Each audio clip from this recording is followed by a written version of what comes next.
Welcome back to the deep dive. So we're jumping straight in today with the one question that seems to be dominating every high-performance PC conversation for 2025. Let me guess. Power.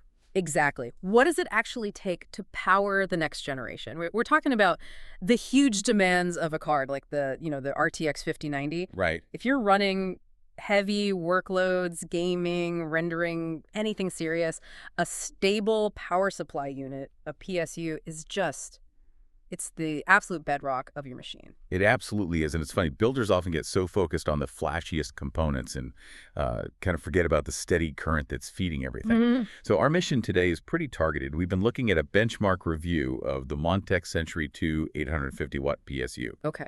And we really need to figure out if this unit, which comes in well below that premium price tier, is a genuinely a legit choice for these modern builds. Let's start with the out-of-the-box experience then, the physical stuff. My initial takeaway on the build quality is that this thing feels substantial. It's got some heft to it. Yeah, it's way better than a budget-grade unit.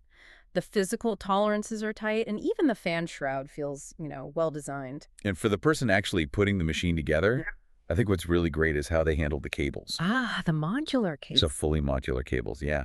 They're robust, and more importantly, they are very clearly labeled. That simple detail just makes routing and airflow so much cleaner. It's a big win for any builder. Okay, so it feels solid, but the real question is, can the insides actually keep up? We looked at the stress test, and they paired this 850-watt unit with that super demanding RTX 5090. The ultimate test, really. And the critical result, it had held up. It went through every peak power draw without browning out or, and this is the key, dropping its rails. That lack of a rail drop is the absolute headline here, especially in this price bracket. It's surprising. And just for anyone listening, when we say rail dropping, what does that mean in practical terms? It's basically when the voltage dips dangerously low. It can trigger an emergency shutdown, which is not great for your components. Here we saw rock-solid voltages, especially on that crucial plus 12-volt rail. Which is the main artery, right? It's feeding the CPU and, most importantly, that massive GPU. Exactly. The 5090 is depending almost entirely on that line, and the Century 2 just kept it stable, even with these huge sudden load spikes, all while its efficiency stayed right in that good range for an 80-plus certified unit. Now, what surprised me looking at the data was how quiet they kept this thing. We all know that constant PSU fan hum can ruin an otherwise silent build.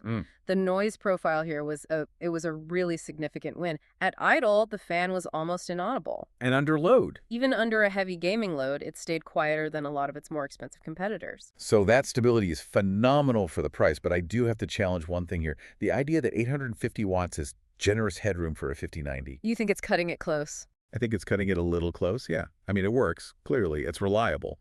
But if you consider future upgrades or those maximum transient spikes, it's capable, but it's not a flagship unit with tons of power to spare.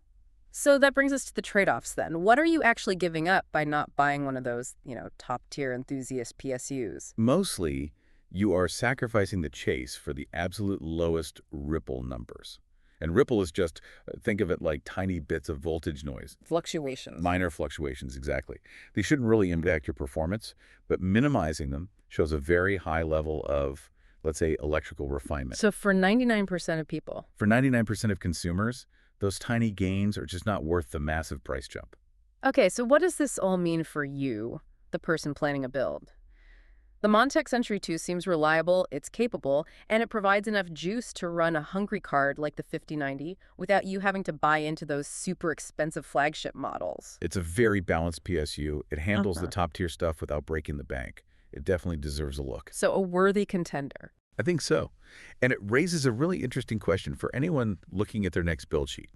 If you can get this kind of high-end stability and performance without paying for that, boutique-level refinement, then how should you really balance your budget against those marginal, probably unnoticeable improvements you get from chasing the absolute lowest ripple control figures?